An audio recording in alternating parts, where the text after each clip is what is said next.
Alright guys, welcome back to another video. It's your man Jay. So some have asked, Jay, should I actually switch over if I have the Surface Go 3 to the Surface Go 2 laptop? I'm considering getting a laptop. And so this video, I want to give you a brief rundown of the differences that you could possibly notice between the two. And it's some major differences, but not too many. There's going to be some advantages to this and some advantages to this bad boy here. So we'll run through this, and we'll tell you some differences from what I can point out. I won't be able to point out every difference, but I will be able to point out some things that could possibly make you say, you know what, I think I'm going to go ahead and switch, or nah, I'm going to go ahead and say what I got. It's working just fine. So this is the Surface Go 3, and this is the Surface Laptop Go 2. Now, obviously, these are different types of products because this one right here is a tablet style, and this is a traditional laptop. But I also, if you were thinking like, Jay, what's the purpose of this video? Well, I was thinking like you. I was thinking, should I stay with just the Go, or should I go ahead and get the laptop? I love a traditional style laptop. So that was the reason that I went on ahead and said, yes, let's get this going. So here's the thing. The Surface Go 3 has some advantages over this traditional style laptop. First thing, obviously, you can see is the size. It's much thinner, it's smaller footprint, and it has some things that this one just doesn't have and might not technically need, but let's start with the obvious here. This obviously has a kickstand. Now, at first glance, you probably didn't notice that if you're not a tech enthusiast or a tech savvy person, but you flip it over here and there's a hinge, little groove here, and you just flick it out and boom, you now have a full-blown front facing. I don't have to worry about doing anything. I can just use it like this. So that's one of the main advantages to having this particular device, in my opinion. It's compact size, and then you still have the option to sit it up straight like this, or even put it all the way down. This kickstand is just such a great piece of hardware. The hinge is just flawless, in my opinion. It's really good. Microsoft makes some great hardware. This is a known fact already for a lot of people who are actually into Microsoft. We know that they make phenomenal hardware. So other than this having just this hinge, if you look under the hinge here, this is another advantage that this has over this particular product, the traditional laptop style that the laptop Go 2 offers. This has an SD card slot, and I think that's really, really nice. It's important that I point this out because these don't come with very high storage limits. So, it's important that you want to go ahead and check out, that it has an SD card slot. Now, another key advantage to this particular product, other than the size, the hinge, the SD card slot, is going to be that it has a rear camera. It has a rear camera, and and therefore you're getting two cameras. You're getting cameras up front, and you're getting cameras on the rear. So this is going to be important to a person who's might be working in a field where they have to have something that's compact, portable, and can go out, that you can get out there and just go, and you don't really have to worry about pulling out your phone. You want to keep it all on the same document. You don't want to be able to have to transfer files. This is a go-to for you, no pun intended. Go seems to be their theme, but you do have rear cameras. Now on the front camera, you do have Windows Hello, so that's really smart of them to do that too. Now, one thing also that this has that I think is important, that I think some people really should know about, is that it has a cellular model that you could possibly get, and I think that is something. The wrong mouse here. I think that is something that people really should pay attention to. Something having a cellular model, most of the time, I'm going to tell you probably should just go for it. It's going to be worth it in the end if you find out that something has a cellular model, and this does have a cellular model. So that is why it's really a Go style product, and I think it works for them. Now, those are some of the key differences that I could point out for some advantages, I could say, for this product. You get a kickstand. You get a card slot. It's got a rear camera. It's small and compact. Can go in any backpack, bag. It can go in some of these ladies' purses. This can go in a woman's purse too, or a man's man bag, or his purse. So, and then also there's a cellular model. Now, another advantage that you can't see yet is the screen resolution, and it's just it has a higher pixel count at 220 because it's a 10.5 inch display, and this is a 12.4 inch display. Now, how is it that this could be possibly be better, Jay? After you just said all of that about how great this Surface Go 3 is, there are some traditional things that about this are just some people are just gonna love it. Now, they both have the Microsoft charging port here for connectivity. That's how they both charge. But this one actually comes with a 39-watt charger, and it charges fairly fast. I mean, you could possibly say, and this one comes with a 22, I believe, or a 23, or something like that. It's in the 20s. But let me get the exact, so I can find the exact number. So having that 39-watt power supply to charge, very important, very important. Now the slots on here is another thing where this has an advantage. While the Surface Go 3 does have that Type-C port that we all know I've hooked up 2 monitors through a USB dongle with this. I've done it all. I've hooked up everything you can possibly put through there. It still only has a Type-C and a headphone jack, while the laptop has a full-size USB. That is important. And then it still takes on the Type-C and the headphone jack, which I think is really nice. But that full-size USB port, folks, that is going to do wonders for you, because most people still carry around a thumb drive, believe it or not, and that is important to a lot of people. Now, I'll get into a couple more differences. Okay, another difference here is going to be in speaker quality and also quality of the display. So while the Surface Go 3 may have the higher resolution, I think you'll find that they're almost equally matched in quality, but the difference is you're getting much better speakers on this device here. So I'm going to go ahead and play them here. They're both touch screens, so let's see here. All right, guys, here it is, the reveal of the new truck. All right, guys, here it is, the reveal of the new truck. You're probably thinking, new truck? Jay, I know you're getting a new truck. Yeah. I got this muted. I got the refresh 2022 GMC. And we crank the volume up. X31. So let's check it out.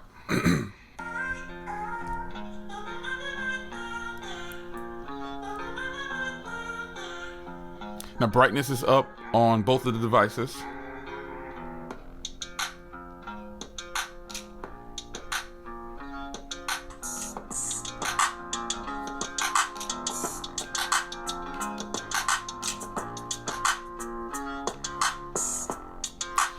Now, listening to this over video, I know it's kind of iffy, but I can tell you these speakers are much better.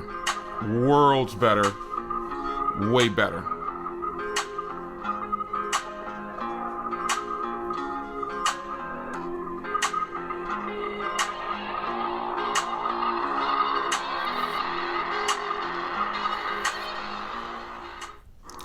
So, all right, guys, here it is. Go ahead and my brand new 2022 refresh. So I think also when it comes to just, it's more than just looking at the speakers and the screen quality, just getting that bigger display. And this is their Pixel Sense display, which is the same as the 10.5, but having it in a bigger size, it's almost equally matched. Like as I look at these side by side, just having that bigger display is impressive. So I don't think you'll be disappointed with either one.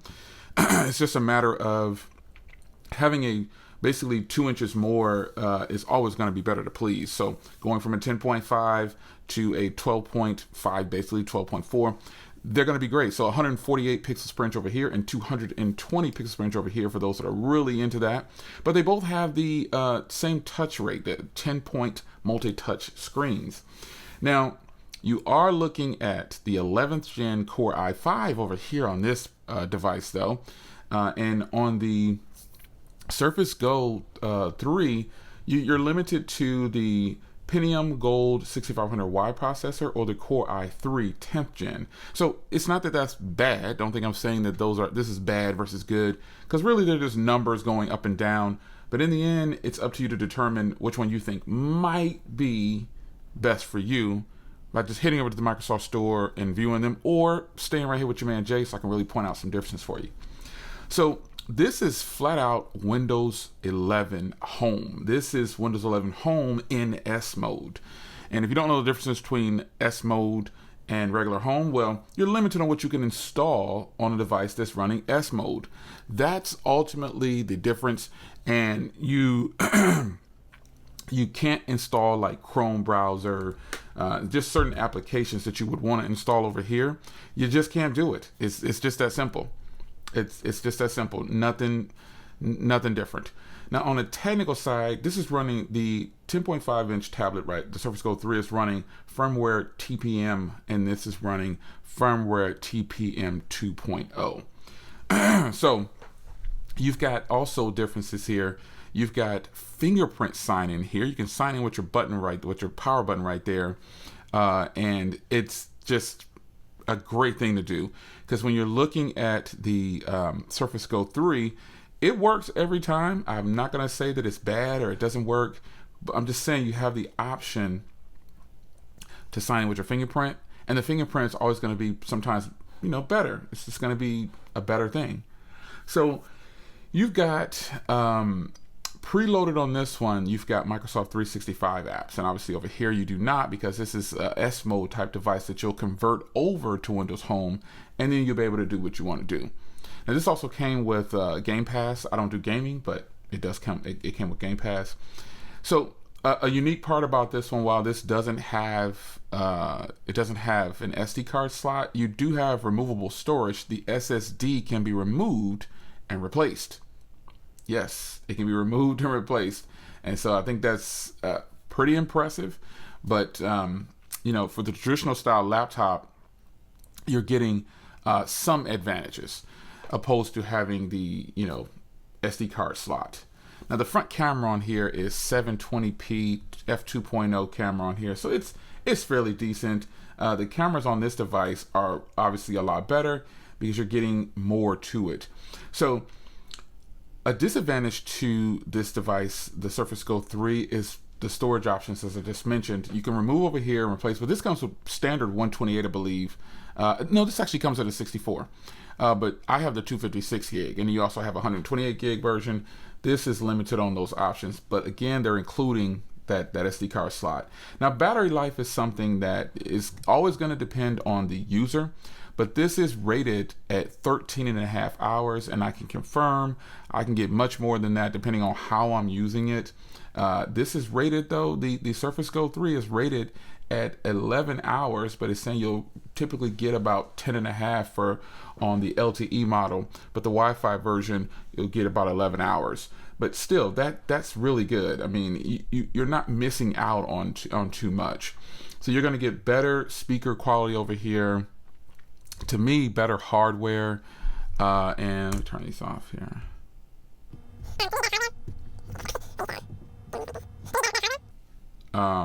But that's subjective. Whether you think something has better hardware, that's up to you to determine whether you think something has better hardware. Personally, I think obviously this feels, while this is more compact and smaller, this gives you a bigger display, and it's still somewhat compact. It really is. So yeah, the difference is extreme portability over here with this laptop, Surface Go 3, and with the laptop Go 2, you can still do some good portability. You just have to, if you need data, you're gonna have to hotspot to your device. You can get this in the LTE model, which I think is phenomenal. That will take a hit on battery though, like stated by Microsoft. But in the end, having one of the main advantages, I mean, to me, one of the main advantages is going up to this is definitely going to be this keyboard. You get a trackpad. You don't have to carry anything extra. I've used detachable keyboards before. They're sometimes clunky, and I don't mean in a bad way. They're just, it feels like you're literally carrying something else, and it feels like it. When I close this up, I don't feel anything. Now, a disadvantage to this is that the keyboard isn't backlit. Why Microsoft chose to do that, I have no idea. They just chose to do it that way. No backlit keyboard. And I think that's a sad thing. So in the end, you choose what you think is best for you. But when it comes to the hardware, they're both phenomenal. But I think I just like this traditional laptop feel. You get so much bang over here for just about the same price. It's just a win, in my opinion, to go from that's why I think that's why they did that to us. They know we're going to say go. This starts at 400. This starts at 600. I think it's worth the extra little tap in your wallet just for the security of covering the screen so easily, having a fingerprint reader, having a full-size keyboard. You don't have to lug extra and worry about it falling off if something happens, it slides out your bag. Yeah, remember I pointed out there's a lot of advantages to the 10.5-inch Surface Go 3, tons of them. But for me, I like this upgrade to the Surface, going back to a traditional style laptop. I think it was a smart move. Everybody has different needs. Some people, we all know, I've shown you the versatility of this device. I've hooked up 4K monitors, 2 4K monitors, ultra wide monitors. I've hooked up everything to this laptop, and it is just phenomenal. You should not have a problem with using either one of these one of these devices, because both of them are phenomenal. But if you have a Surface Go 2, you basically have a Surface Go 3. And if you have a Surface laptop, the original version, you pretty much have this. But the difference between them upgrading these are just those little fine tweaks. That's all it is. Really little fine tweaks that you get. Now, again, I didn't run over everything in this to point out every difference, but this is for that person who was wondering, because I was like you, should I try out the Surface Go laptop 2? I love this device and it is just great to travel with. Should I try this out? Should I consider it a move back to traditional or a move up? You can find these devices on sale for sure. I'll have links down in the description for the devices if you wanted to check them out. But I suggest that you do your research. Don't just listen to me. Don't just take my word and say, okay, I'm going to go ahead and get this, or I'm going to go ahead and get this. Don't do that. Never do that. Just take these videos that I put out as some type of foundation for you, or a starting point for you to decide what you want to do. It's your man Jay. Yes, these are great, both great products. But I really like the traditional style. I really love the keyboard, and this hardware just feels so much more premium. Even though this is extremely premium, this just feels right. That extra screen real estate, that keyboard, even missing the LTE option, even missing the card slot, even missing the rear camera, I feel like I just don't need it when I'm using this device because it's traditional. It's your man Jay. I hope you guys enjoyed. Ask me any question that you want to ask me about these, and I'll try to answer down below. I've got videos up, a lot of videos on this one, and this one I've had it for just going on a month. So yeah, ask me anything you want and I'll try to answer for you. It's your man Jay. Hope you guys enjoyed, and I'll see you in the next one. Take care.